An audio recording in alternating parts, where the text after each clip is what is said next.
नमो नमः। मेरे प्रिय छात्रों, आज मैं संस्कृत कक्षा में आपका स्वागत करती हूँ। आशा करती हूँ कि आपको नया विषय संस्कृत समझ में आ रहा होगा, क्योंकि मैंने अभी तक जो कुछ भी आपको समझाया है वह हिंदी से बहुत कुछ मिलता जुलता है। पिछली कक्षा में हमने स्वर के बारे में विस्तार से समझा था। अब हम व्यंजन के बारे में विस्तार से समझेंगे। व्यंजन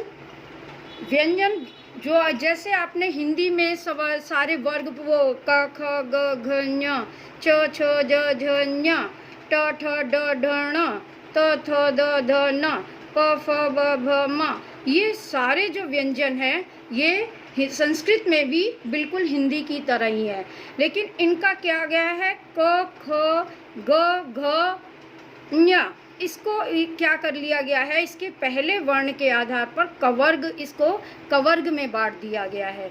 चवर्ग च छ ज झ ञ, ये चवर्ग में सारे वर्ण आ जाते हैं। टवर्ग में टो ठो ड ढ ण, ये टवर्ग में आते हैं। तवर्ग में त थ द ध न, ये सारे तवर्ग में आते हैं। पवर्ग में प फ ब भ म, ये पवर्ग में सारे आते हैं। अंतस्थ में य र ल व, ये अंतस्थ हैं। जैसे आपने हिंदी में भी पढ़ा हुआ है वैसे ही ये संस्कृत में भी हैं।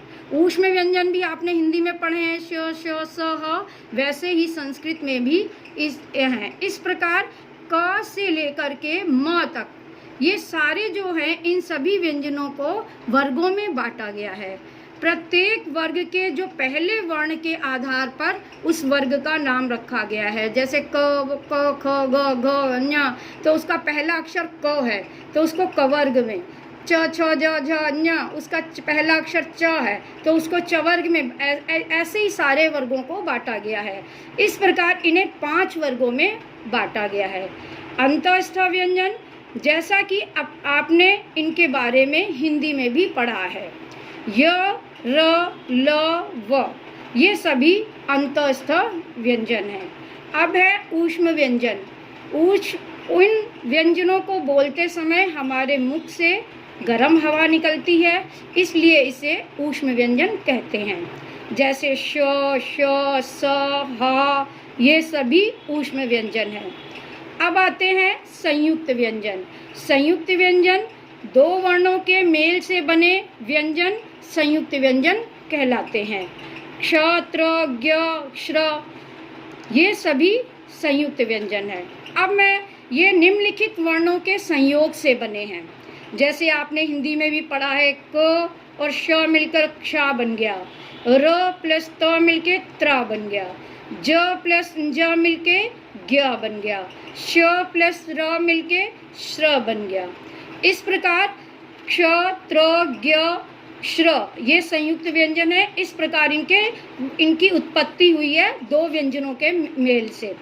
अब हम पढ़ने जा रहे हैं व्यंजन और स्वर का मेल। व्यंजन और स्वर का मेल कैसे होता है? क के साथ में अगर अ मिला है तो वो क हो गया। ख के साथ में अगर ई मिली है तो वो खी बन गया। ग के साथ में अगर री मिली है तो ग्री बन जाता है। प के साथ में ए मिल गया तो पै मिल गया। इस प्रकार व्यंजन के साथ जो भी स्वर मिलता है वो उसकी मात्रा व्यंजन पर लग जाती है। इस प्रकार आज की कक्षा में हमने विस्तार से व्यंजन के बारे में समझा और अगली कक्षा में हम अकारांत पुल्लिंग के बारे में समझेंगे। कोरोना से बचें, लॉकडाउन का पालन करें। धन्यवाद।